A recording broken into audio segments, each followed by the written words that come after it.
Let us offer our consecration to the Lord. Lord, we offer up to you this day, and we ask that your name be glorified as we finish this first point of November, and we get ready to continue into the final month of the liturgical year.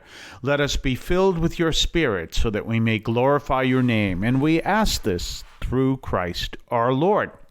Well, now we're getting into an interesting part of Romans. Of course, we've done November 1st, which was All Saints' Day, and we've done November 2nd, which was All Souls' Day yesterday, and now we get back to our cycle of reading, and we're into Romans. And this is an interesting part of Romans because what's happening here is St. Paul is what we would call a Messianic Jew.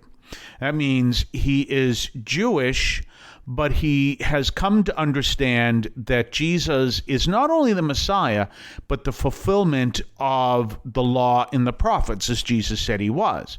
And actually, it's always interesting to deal with Jesus because you're dealing with different time frames in the fact that Jesus is the fulfillment of the law and the prophets, and he said it when he was walking on the earth. You see, it's always interesting. So be careful of that. Someone may say to you, and this happened in a document that was spread online, and it said that Jesus was the way, the truth, and the life. No, Jesus is the way, the truth, and the life. Jesus was a carpenter. So it's always interesting to deal with those time frames. Well, in any case, we're listening to St. Paul talk about the fact that as a Jew, he laments the fact that his fellow Jews did not embrace Jesus, even though he recognizes he is the fulfillment of the prophecy. But he also makes clear that, and this is something we understand as Catholics, that the Jews are the chosen people. It is through the Jews that a new stage of salvation history happens, which is called Christianity. And now we're living in a time where we have those Jews who do not embrace Jesus as the Messiah, and then we have those who are Christians who trace their history back to the Jews. And so it's an interesting time, but it's important to realize that the Jews remain as the chosen people, and specifically chosen by God to be the bearers of his message, of the Ten Commandments, and be the bearers of his Son who came forth and brought salvation to the world. Something we also need to look at when we see this element, and that is the fact that we always have to understand that our realization of the world around us grows over time in all spheres, and including the theological sphere. So the Jews who did not accept Jesus as the Messiah in the time of Paul, and they rejected Jesus as the Messiah at the time of Paul, they weren't trying to act maliciously, but they didn't understand how Jesus could be the Messiah. And so they were protective of their doctrine. Now, of course, in every community, Christian, Jewish, Muslim, Buddhist, Taoist, whatever, you're always going to have people who do have a malicious intention. You're always going to have those people. Atheists, you're always going to have those people. So we're not referring to them, but we're referring to the people who were sincere in everything they were all about, and they weren't ready to accept Jesus as the Messiah. I mean, I have to be honest with you. If you're looking for an example of that, look at Dennis Prager. You know how much I respect his religious writing. Don't really agree with him politically, but I respect his religious writing, and he is not able to accept Jesus as the Messiah. But I understand he's very sincere in his desire to live his Jewish faith. So we see that reality, and this is something that Paul is trying to deal with. So he's not looking at his fellow Jews in a malicious way. He's looking at them as they were not at the time able to accept Jesus as the Messiah. And of course, many people in the world today who are Jewish cannot accept Jesus as the Messiah, but those of us who are Christian can and do. But we have to understand that knowledge grows over time. It's not so much that the epitome of our knowledge changes, it's that our understanding changes, and it grows over time. And there will be a time where people will accept Jesus as the Messiah, or they're going to reject him altogether, but it won't be a case of they're not ready yet, because that time will come where they are ready. Why? Because knowledge grows over time. I'll explain more of that on the other side of the break. You're listening to St. Anthony Overnight from St. Anthony Parish in Allston, Massachusetts. We'll be right back. You can now leave a message for us, which we can air and discuss on this program. Just call 617-297-7452. That's 617-297-7452. 617-297-7452. Feel free to call, leave a comment, a question, or even feedback, and we may play it on the air. I can discuss your comment or question as well, so give that a try. 617-297-7452, 617-297-7452. We're back, and we're talking about this powerful message from St. Paul. Now, one of the things I was saying is knowledge grows over time. Do I believe in one God? Yes, I do. Do I believe in the pagan concept of many gods? No, I don't. Will you be able to convince me of them? No, you won't.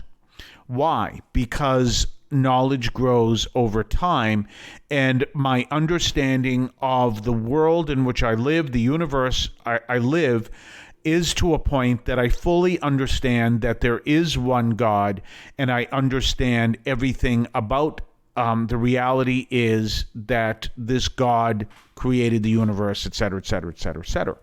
But my understanding of that is probably different than even possibly St. Paul's, but definitely his contemporaries, because my understanding of who God is is part of the fruit of 2,000 years of Christian history.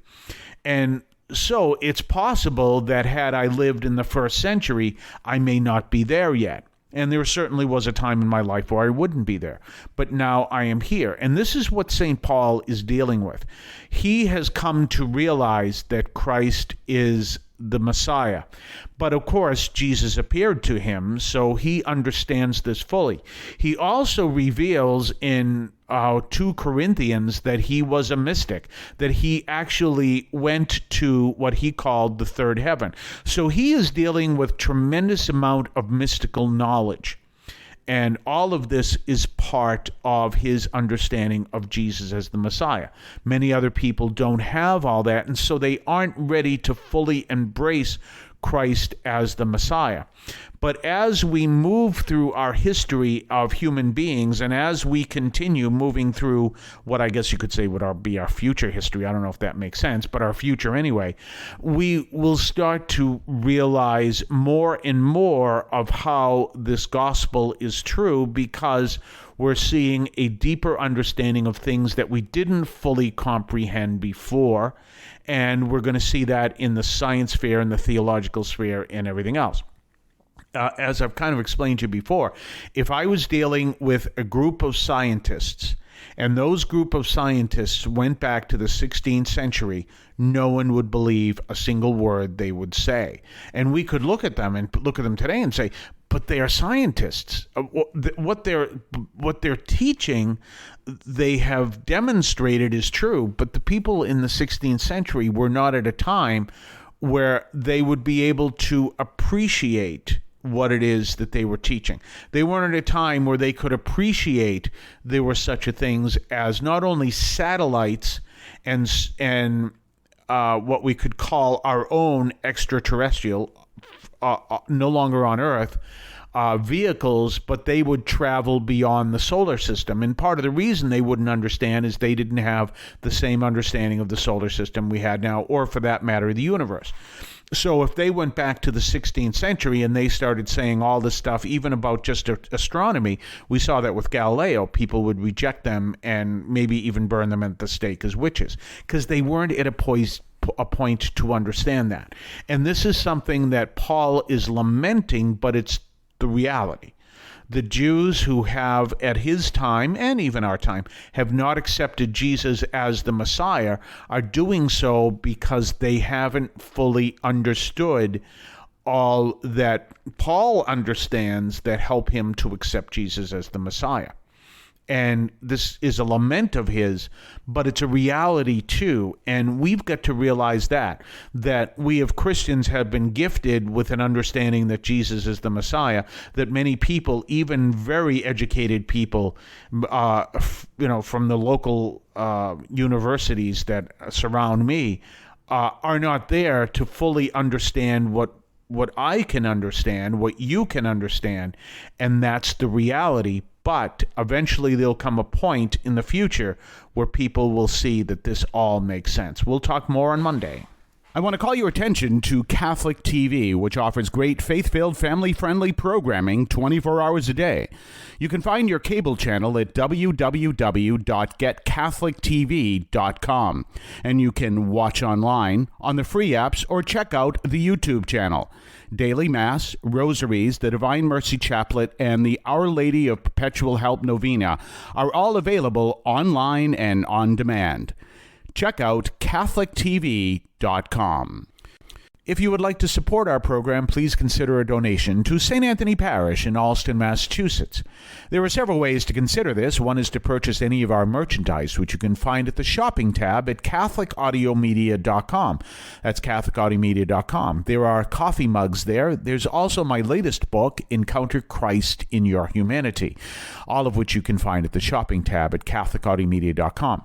You can also donate to the show directly through either the Donate tab, also at CatholicAudiomedia.com, or by sending a donation through the U.S. Postal Service with your questions and comments at 43 Holton Street, Allston, Massachusetts, 02134. That's St. Anthony Parish, 43 Holton Street, Allston, Massachusetts, 02134.